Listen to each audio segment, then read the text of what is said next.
दोस्तों नमस्कार, मैं अजय पत्रकार।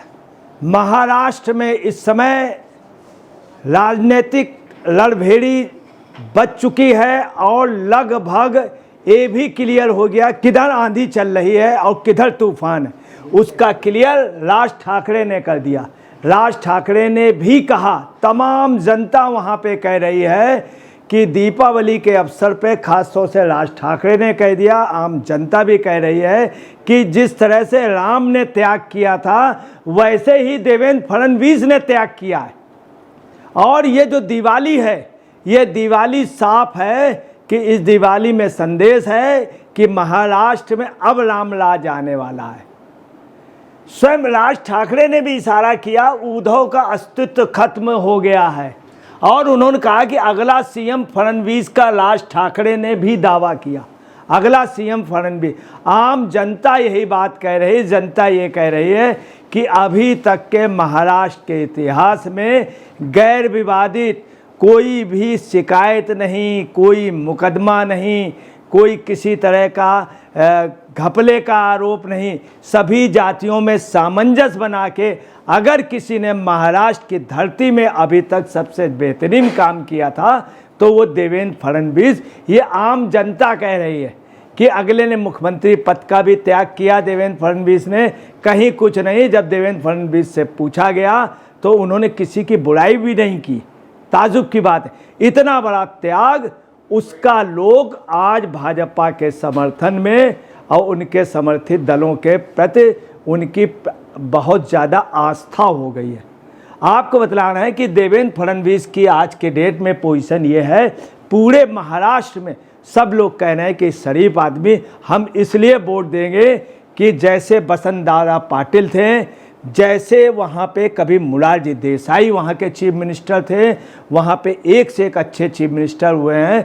पृथ्वीराज चौहान, तमाम कांग्रेस के भी हैं, वाई चौहान और शरद पवार, उन सब का अगर रूप है तो देवेंद्र फडणवीस। आज ये स्थिति है कि वहाँ की जनता कह रही है स्पष्ट रूप से कि अगर कोई भी बाल ठाकरे का सबसे ज़्यादा सम्मान, बाल ठाकरे के लिए उनके लिए कुछ भी कोई शब्द बर्दाश्त नहीं कर सकते। देवेंद्र फडणवीस का शासन रहा, उद्धव से उनकी नहीं पटी, मगर बाल ठाकरे का सम्मान उद्धव से ज़्यादा दिया। यही वजह है कि बाल ठाकरे को आज सबसे ज़्यादा उनके अनुयायी मान रहे हैं तो देवेंद्र फडणवीस। आपको ये भी बता दें कि राज ठाकरे ने जिस तरह से कहा है कि भाजपा आ रही है, उद्धव ठाकरे का पतन है। मैं आपको ये भी बतला दें, आप देखिए, आप देख सकते हैं, आप देखिए राज ठाकरे कितने खुश हैं देवेंद्र फडणवीस के साथ। आज देखिए साफ है कि राज ठाकरे किसी उद्धव के साथ फोटो नहीं मिलेगी आपको, राहुल गांधी के साथ फोटो नहीं मिलेगी, शरद पवार के साथ राज ठाकरे की फोटो नहीं मिलेगी। शरद पवार पे बहुत गंभीर आरोप लगाए, राहुल गांधी पे राज ठाकरे ने बहुत गंभीर आरोप लगाए, उद्धव ठाकरे के विद प्रूफ बताया। आज उद्धव ठाकरे का जो अस्तित्व था वो खत्म हो गया। अब आपको बतलाना है क्या हुआ, क्या है उद्धव ठाकरे से क्या हुआ है। जो शिवसेना का कमिटेड वोट था वो उद्धव ठाकरे से क्या ऐसे स्थिति क्या हुई, शिवसेना टूटी। एक तो बाल ठाकरे के मरने से शिवसेना का नुकसान हुआ, दूसरा इनके घर की जो लड़ाई हुई उसमें उद्धव पब्लिक लीडर नहीं थे, उद्धव संगठन के लीडर नहीं थे। त्याग था जो राज ठाकरे का था। बाल ठाकरे के साथ जितने आंदोलन हुए हैं उसमें राज ठाकरे रहे। किसी भी बाल ठाकरे के आंदोलन में उद्धव कभी नहीं थे, उद्धव थे ही नहीं। उद्धव उस समय दूसरी दुनिया में रहते थे, माया दुनिया में, फिल्मी दुनिया, इन सब की दुनिया वो दूसरी दुनिया में रहते थे। कैसे विज्ञापन आए सामना का, कैसे और चीज़ें मेंटेन हो, आर्थिक वो मामले देखते थे। मगर राज ठाकरे पब्लिक से जुड़ते। दूसरा, बाल ठाकरे के मरने के बाद भी उद्धव का ग्रुप कमज़ोर हुआ। इसके बाद आपको बता रहे नारायण राणे निकले, तमाम लीडर उससे निकल के चले गए। फिर शिवसेना टूट गई उद्धव ठाकरे के साथ। फिर उद्धव ठाकरे का सिंबल चला गया। सिंबल जाने से आज ये पोजीशन है शिवसैनिकों में, वो कहते हैं हम सिंबल को दे देंगे। पार्टी चली गई शिवसेना, वो चली गई, वो वो चली गई दूसरे भाजपा के समर्थन में। इसके अलावा आपको पता है पूरा संगठन चला गया, कैडर चला गया, नेता चले गए, एमएलए चले गए, सब कुछ चला गया। इसके बाद जो आपको बताना है, शिवसेना जो पहले की थी, यूबीटी की ताबूत पे अगर आखिरी कील ठोकी है तो वो राज ठाकरे ने, मगर कील नहीं कीला ठोका, आप समझ लीजिए। ताबूत में एक नहीं हजारों कीले ठोक दिए इन्होंने शिवसेना यूबीटी के। आज इनका अस्तित्व जो है खत्म हो गया। दूसरा, विचारधारा चली गई। मेन चीज जो विचारधारा थी हिंदुत्व की, वो चली गई। पाल घर को लोग भूल नहीं रहे हैं, और ये भी नहीं भूल रहे किस तरह से बॉम्बे के में हमला किया गया था।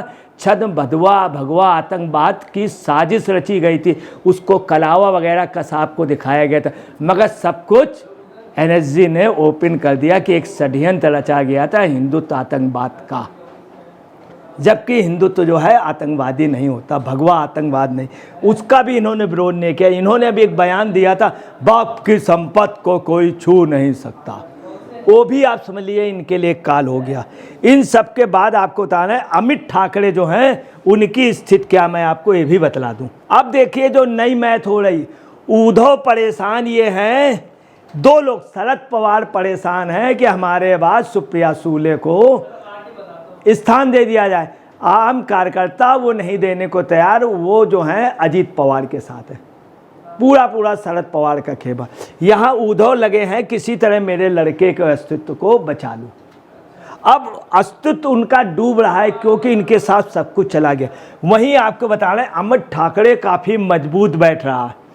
बाल ठाकरे की जहाँ भी बात आती है तो लोगों का ये कहना है बाल ठाकरे राज ठाकरे को बहुत चाहते थे, और बाल ठाकरे का अगर कोई रूप है तो ये हैं। आप देखिए अगर इनकी अमित ठाकरे की दाढ़ी सफ़ेद हो जाए तो बिल्कुल बाल ठाकरे लगते हैं। इनके बाल भी ऐसे करें, अगर बाल छोटे कर लें तो अमित ठाकरे बिल्कुल बाल ठाकरे लगते हैं, बिल्कुल बाल ठाकरे लगते हैं। इनका जो चेहरा है वो बाल ठाकरे से बिल्कुल नहीं मिलता आदित्य ठाकरे का, ये लोगों का कहना। लोगों का ये भी कहना है, महाराष्ट्र के लोगों का, कि अमित ठाकरे में बाल ठाकरे का अश्क है। प्रियंका गांधी पे उनका इंदिरा जी का अश्क है।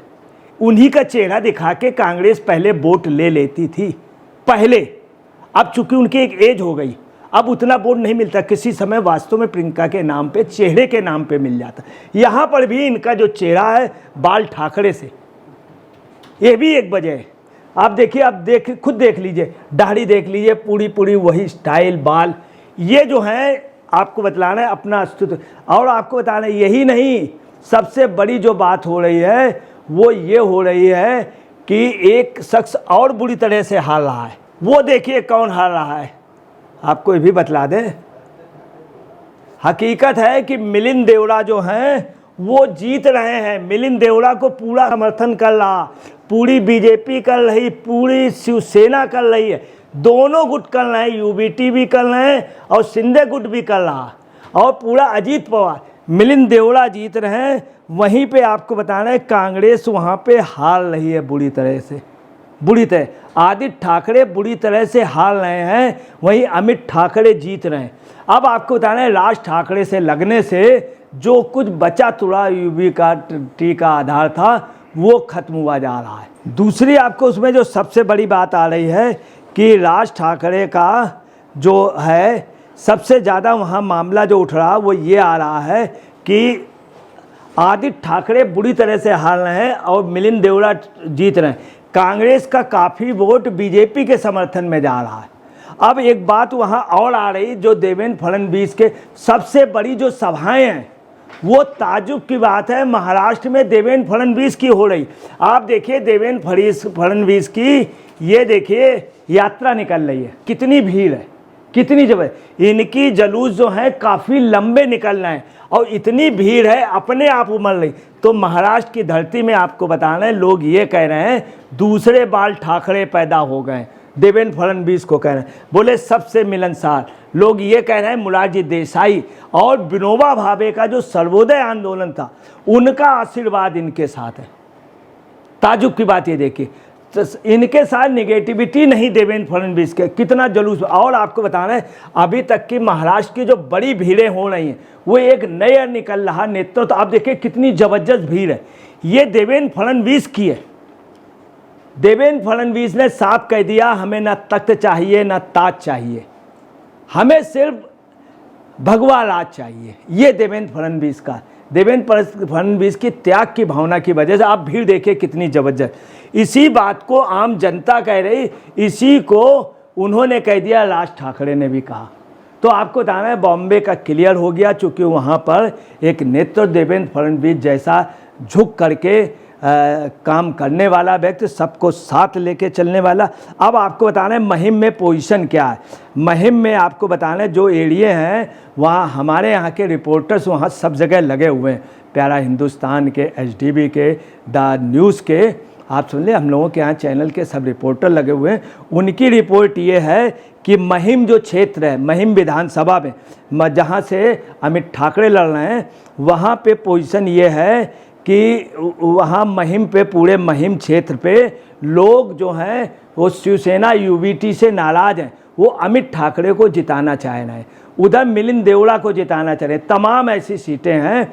दूसरी आपको बताना है सिद्ध विनायक मंदिर के आसपास क्षेत्र का कहना कि भाई हमारी मजबूरी है, बाला ठाकरे के अगर बाद में उनका कोई संभालने वाला है उनकी रियासत को, तो सिर्फ अमित ठाकरे संभाल सकते हैं, ना कि आदित्य ठाकरे और ना ही उद्धव ठाकरे, तो वो भी उनके साथ है। इसके अलावा महिम जहाँ पे मजार है उस क्षेत्र का भी लोगों का यही कहना है कि बेहतर होगा हम अमित ठाकरे को वोट देंगे, वो लड़का सिंसियर है, नई उम्र का है और वो कुछ कर सकता है। इनके अलावा और भी जो क्षेत्र हैं उनका भी यही कहना है कि अच्छा, बर्ली में भी आपको बताना है आदित्य ठाकरे हार रहे हैं, तमाम जगह सबसे ज़्यादा जनता इस बात से नाराज़ है। उन्होंने स्पष्ट कह दिया है कि ये शख्स कौन है, संजय राउत। उनका कहना है, शिवसैनिकों का कहना, यूबीटी के शिवसैनिकों का कहना है कि उद्धव या राज ठाकरे में कुछ भी कहा सुनियो, हम शिवसैनिक हैं। स्पष्ट उनका कहना, हम बाल ठाकरे के अनुयायी हैं, नंबर 1 बाल ठाकरे के अनुयायी हैं। ये संजय राउत कौन है जो बीच में बोलता है दोनों भाइयों के बीच में? ये लोग वहाँ शिवसैनिकों ने ये तय कर लिया है, ये बीच का व्यक्ति जो संजय राउत है इसने मतभेद पैदा किए। तो उनका कहना है सबसे पहले कांटा को निकालना है, इनको कांटा मारना है, बोले सबसे पहले कांटा को निकालना है। और लोग ये भी कह रहे हैं हम आस्तीन को फाड़ देंगे, फाड़ देना पसंद कर लेंगे, कुर्ते की पूरी बाँह फाड़ देंगे, मगर आस्तीन में किसी को रहने नहीं देंगे। ये शिवसैनिकों मराठों ने तय कर लिया है। सबसे ज़्यादा गुस्सा संजय राउत पर है, सबसे ज़्यादा गुस्सा उन लोगों संजय राउत। उन्होंने स्पष्ट कहा कि कुछ भी हो, आप राज ठाकरे, उद्धव ठाकरे का कुछ भी उनका मतभेद हो, आप क्यों बोल रहे हैं, आप नहीं बोल। तीसरा वहाँ जो मुद्दा चल रहा वो सावरकर का चल रहा और शिवाजी का चल रहा।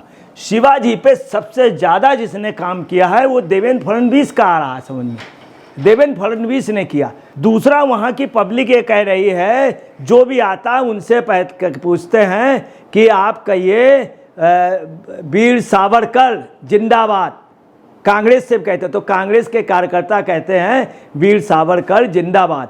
बोले उसके बाद कहते हैं कि मैं वीर सावरकर के पद चिन्हों पे चलूँगा, आप ये कहिए। तो कांग्रेस के कार्यकर्ता कहते हैं कि हाँ मेरा नेता वीर सावरकर के पद चिन्हों पे चलेगा। तो वहाँ का कार्यकर्ता ये भी कह रहा है मराठा कि जाइए अपने आका राहुल गांधी से लिखा के लाइए, एक बयान लगाइए सब जगह पेपरों में कि मैं वीर सावरकर के पद चिन्हों पे चलूँगा, जो मैंने कहा था मैं वीर सावरकर नहीं हूँ, माफ़ी मांग लूँगा। ये वहाँ पर सबसे बड़ा टेंशन आ गया। उनका कहना जब तक ये बात नहीं कहेंगे मैं वोट नहीं दूंगा, इस बात के मराठों ने कसम खा ली है। ये एक नई बात आ रही। उनका कहना मैं देवेंद्र फडणवीस पे भरोसा। दूसरा शिवाजी को लेकर के स्पष्ट वहाँ के लोगों का कहना, अगर मेरे घर पे आए हो तो शिवाजी जिंदाबाद बोलो, औरंगजेब के लिए बोलो कि औरंगजेब का मैं नाम, यहाँ औरंगाबाद से कोई मतलब नहीं है। अब यहीं पे कांग्रेस फंस रही है, यहीं पे शरद पवार की पार्टी फंस रही, यहीं पे शिवसेना यूबीटी फंस रही है। ये एक वजह है जिसकी वजह से देवेंद्र फडणवीस आपको बता रहे सबके आंखों का तारा। लोग यहाँ तक कह रहे हैं आडवाणी की रैली के बाद फडणवीस की रैली। ये लोगों का आप खुद देख लीजिए, भीड़ देख लीजिए, कितनी ज़बरदस्त भीड़ है, कितनी ज़बरदस्त भीड़ है। ये देखिए इनका आडवाणी का जब रथ यात्रा निकली थी, ये एक यात्रा निकली, लोग कह रहे हैं वही आडवाणी की रथ यात्रा की याद आ गई।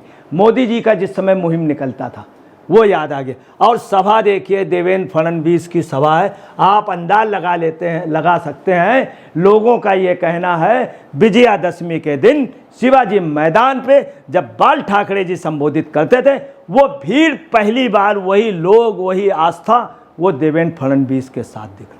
तो राज ठाकरे जो कह रहे हैं बिल्कुल सही कह रहे हैं। राज ठाकरे के बारे में मैं आपको बता दे रहा हूँ, राज ठाकरे ने कहा था कि मनमोहन सरकार पतन हो जाएगी, 50 सीटें नहीं आएंगी, नहीं आई।